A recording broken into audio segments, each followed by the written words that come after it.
Viva Magenta, Viva Magenta. We're gonna Viva Magenta. I love color. Color is one of my favorite things about working with fiber crafts, arts, whatever you want to call it. So this year, I'm really hoping to kind of deconstruct some of the mystery around color choices and creating colorways for your projects. With that in mind, we're gonna kick this off with inspiration from this year's Pantone Color of the Year, Viva Magenta. This is the magenta that I recently purchased. Now, this may not be exactly Viva Magenta, but it's definitely in the spirit of that Pantone Color of the Year. And it's gorgeous. Oh my God, it's so pretty. It's so bright. It is so bold. And let's be honest, sometimes knitters, crocheters, fiber artists get a little scared of such a bold color. However, there is no reason to fear the boldness, the bold and the beautiful. With some tips and tricks, you can tame this and make this a beautiful part of your color work. So hit subscribe, hit the notification bell, and let's explore using bright colors.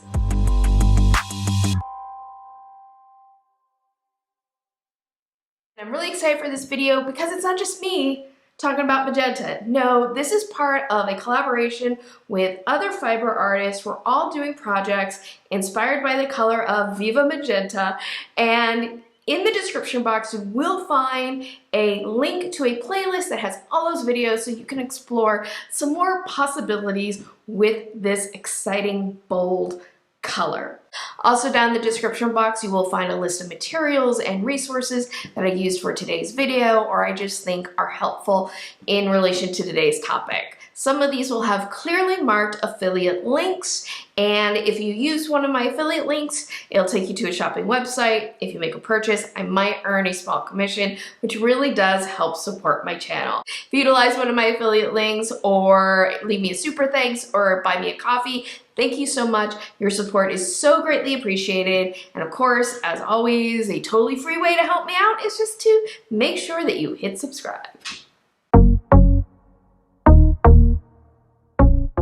So the project that I'm going to be featuring that is kind of my case study for today's video is the S'mores Cowl by Carrie Bollig Ozcan Designs.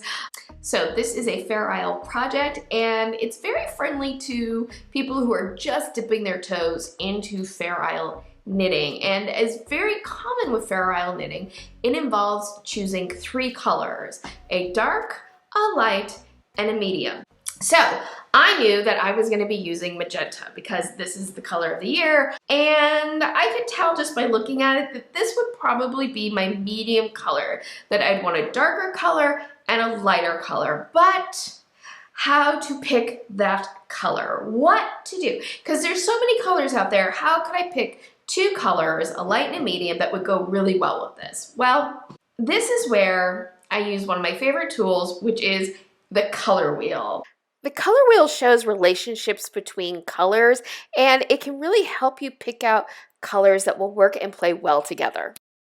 And there's lots of strategies to do them, but a really easy strategy to look at is to use complementary color. On the color wheel, the complementary colors sit next to each other, okay? And this really simplifies your choices because suddenly you have the whole wide world of color is now getting narrowed down to 3. You just have to pick out what 3 colors sitting next to each other you want to pick. So I have magenta here. Now obviously magenta is a pink color. So sometimes with pinks, we think of it as a separate color, but in reality, pink is a shade of red, okay? So when I just think of the basic color wheel, I just think pink, red, all right? So I could go purple, red, and orange. That would have been an interesting combination.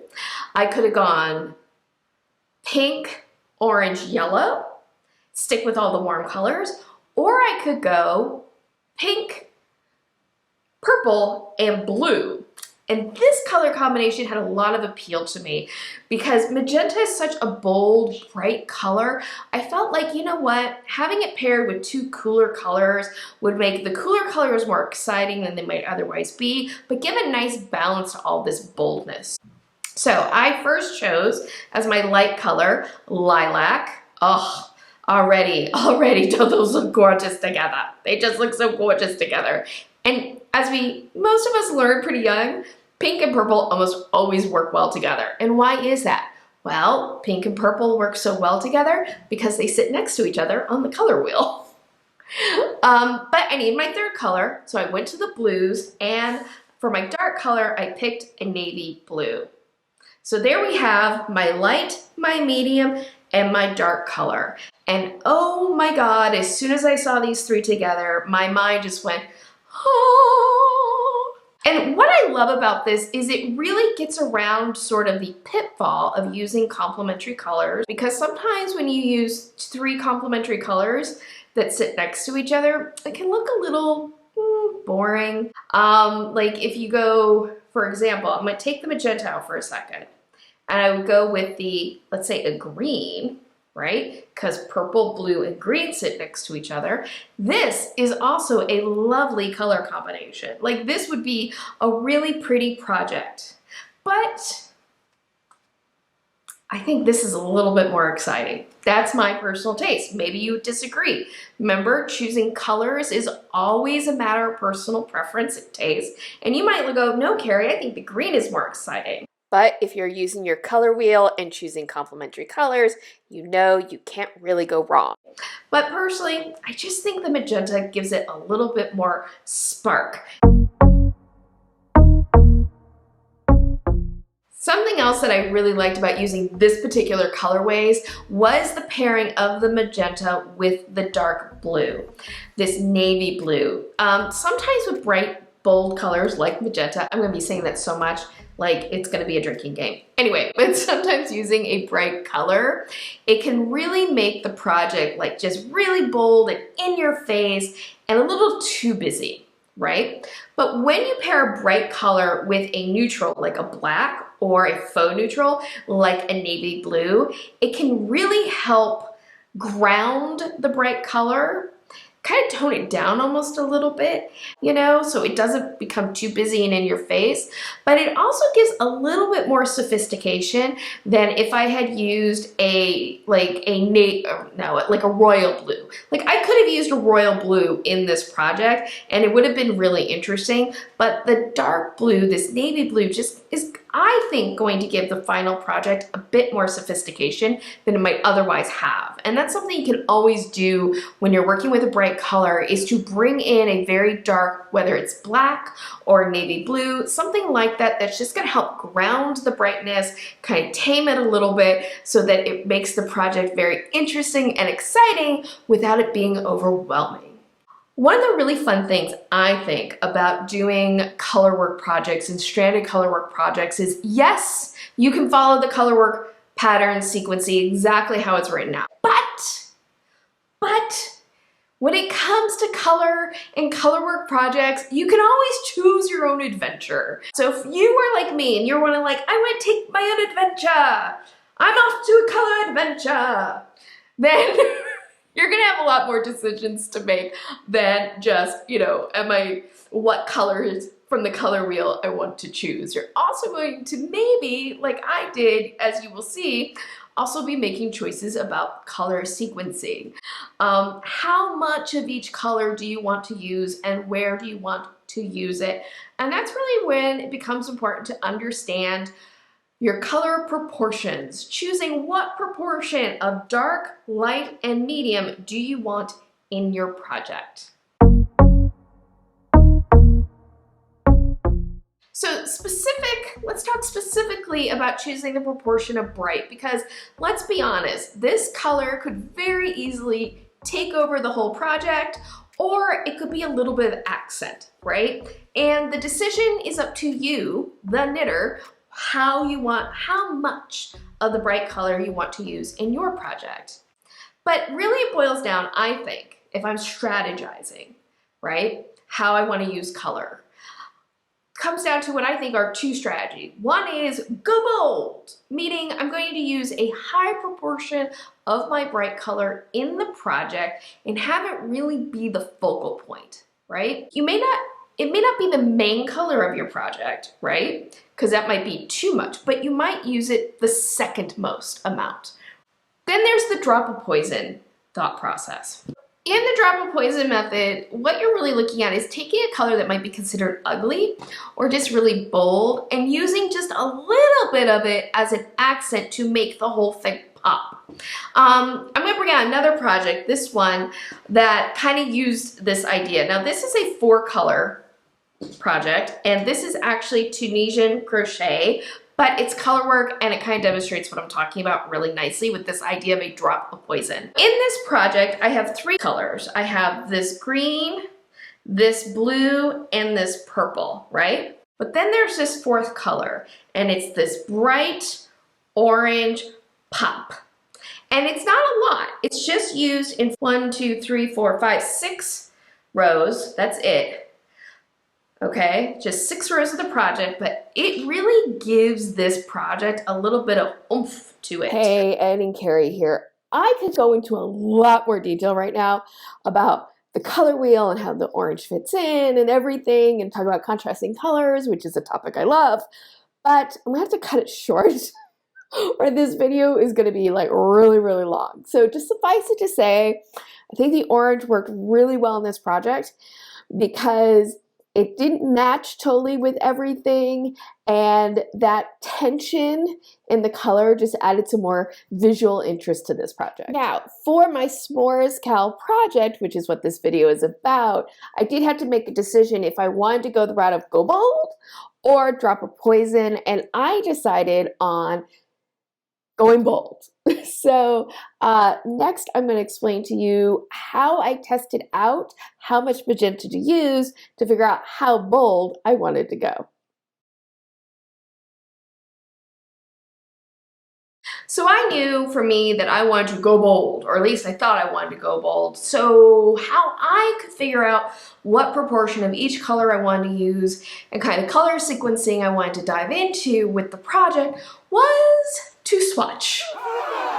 I know, sometimes people don't like swatching, but when you're choosing your own adventure, swatching can be a good way to sort of test out the routes before you commit to doing the entire project. I personally wouldn't mind spending a few hours swatching something to make sure that I had a really clear idea of what I wanted to do before I started knitting thousands of stitches, getting partway through the cowl and going, I don't like this after all.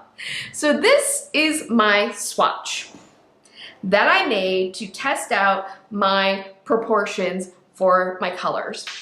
Now this project is an in the round project, so I made sure to do my swatch in the round, and I used the simulated in the round swatch technique. If you want to know how that is done, I do have a video dedicated to that. I will link it up here and down in the description box, and you can learn how to do a simulated swatch in the round. This section right here does represent what the pattern says to do, which is to use your light color and your dark color to do this first panel. And even before I got into using my bright, I kind of suspected something right away, which is, although this blue and lilac together and this square motifs down here, this little bit of mini checkerboard would have been lovely, it was also a little boring. Again, color is subjective when it comes to our response to it and how we want to use it.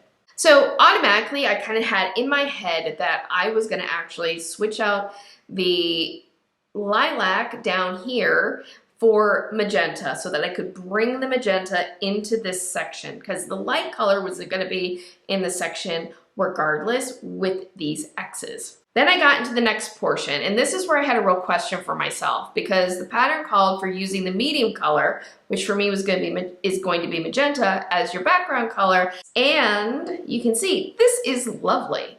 It's so beautiful. Oh my god, I can't stand it. But it was a lot, and before I started knitting this, I was like worried it was going to be too much magenta, especially with this blue here and then this really bright magenta here. And I'm really glad I did the swatch, because when I finished, I realized two things. One, yes, I did want to bring the magenta down into here, this section, and have the magenta play against the dark so that the magenta would kind of play throughout, because just having this bit of magenta in the middle without it being anywhere else in the cowl, it would lack balance. There wouldn't be enough balance because this magenta is just so bright and so just boom, in your face there. But I wasn't sure if I wanted the magenta as a background or if I could switch it. So I did this next section where I switched the light to be the background and the magenta as the X. And this is really pretty too. This is really pretty too. It is, the whole thing is so pretty. What I could do by having this strand up here is I could take this and I could fold it down and I could compare it. How would that look? And that would give me a rough estimate of what it would look like if I flipped the colors on the second repeat. Well, that would be lovely too. I didn't go that route. The more and more I looked at this, the more I'm like, I just really love this. I do really love having this magenta just bold and beautiful right in the middle of the cowl. But what if you're not sure what route you want to take? Maybe you don't know if you want to go so bold. Maybe you're debating, I want to go bold or do I want to do drop of poison? I'm not really sure. Doing a color swatch like this, if you're not really already have kind of game plan in your head of how you might want to do your color work, you could really make a huge long color swatch and use a lot of yarn up, kind of playing with the different possible combinations. There is another way that you can look at your color proportions without doing any knitting, and that's by using wrap cards. I learned about wrap cards from the book, The Essential Guide to Colorwork Techniques by Margaret Radcliffe. And if you are interested in learning about colorwork techniques, just basics of colors, I highly recommend this book. It gives you the basics of color theory. It goes over using colors in stripes and stranded color work. It talks about using variegated yarns, like for almost anything that has to do with working with color in knitting, this book covers. It's a great resource. I really love it. I cannot highly recommend it enough. And one of my favorite things that I learned from this book is using wrap cards to figure out your color proportions. And the idea of this is really simple. It's just you take a card like this, okay? A card. And you wrap yarns around it to figure out your proportion. So, and all you have to do is you take the yarn, and I'm gonna start with the blue, and I'm gonna wrap it around, in this case 4 times, because this is gonna be my background color. I'm gonna wrap it around 4 times, okay? Then I can take what would be my contrasting color, in this case, the lilac, and I wrap it around twice. And actually I'm gonna wrap the blue around 2 more times, or 4 more times. That is basically the color proportion for the first portion of the cowl. So at this point, I'm going to keep wrapping the yarn around my card, approximating the proportion of each color that I would use for each section of the cowl to get an idea of what that color balance would look like. And here I have the completed wrap card, and this represents how much of each color I would use throughout the cowl. And it's just telling me how well those color proportions work together. And you can tell this works really nicely, and without doing any color swatching, I have a pretty good idea of how those proportions would want to play together. But the nice thing about this, I could take a picture of that, save it. I can take that off the card and I can play a little bit more. Now, of course, you can decide on a particular idea and then test it out in an actual swatch just to make sure. But yeah, using a wrap card is a really useful tool. How did my final project end up? How did all of that come together in my s'mores cowl? Well, here is my mostly finished project. I still have to weave in my ends. I still need to wash and block this, but you can see what I chose to do with my colors and how it all came together. And frankly, I love it. I love it so much. Oh my God. In a way, I kind of now that I think about it, kind of combined both ideas of go bold and a drop of poison. Because down in the navy blue section, I have a little drop of poison with my magenta color down here, and up in the lighter portion, I have my drop of poison up here by the ribbing, and they sort of mirror each other with the light and the dark. But I also have this bold section here right in the middle with the magenta as the background. And I feel like the whole thing is really well balanced because I carried this bright, bold color throughout. Now, could I make another version of this cowl that I love just as much using the magenta differently? Absolutely. And I know this because I have my color swatch here, and through this portion, this is pretty much what the pattern calls for, and it is cool, it is lovely. I just think I love it even more. So I am thrilled how this has turned out. Now I do still have to finish weaving in my ends and washing this. And I'm going to tell you something right now. There is a topic when it comes to bright colors I am not going to be covering in this video today. Sometimes, a lot of times, with bright colors, the yarn, there can be an issue with some dye bleeding off when you go to wash and block it.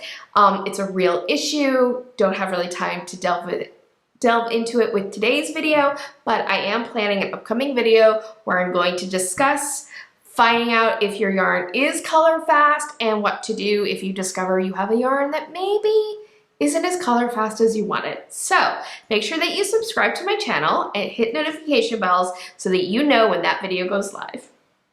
I've done a lot of talking today. And I've done a lot of showing off. I would love to hear from you. What are your feelings about color choices? Colorways. What are your questions about picking colors? Are you confident with picking colors, or do you feel like you don't have a good sense of color? But I'd love to hear your comments or questions down in the comments below. Hey, also a quick reminder before I wrap up that this video is a collaboration with other fiber artist YouTubers. So down in the description will be a playlist that will have their videos in it. So please check out what they have done, how they have been inspired by the Pantone Color of the Year, Viva Magenta. Once again, thank you so much for joining me. I hope that you have a wonderful day, evening, weekend, weeknight, whenever you may be watching this. And as always, happy health and happy making. Bye. Okay, don't burp. I always hope that you'll watch through the whole video at least one time.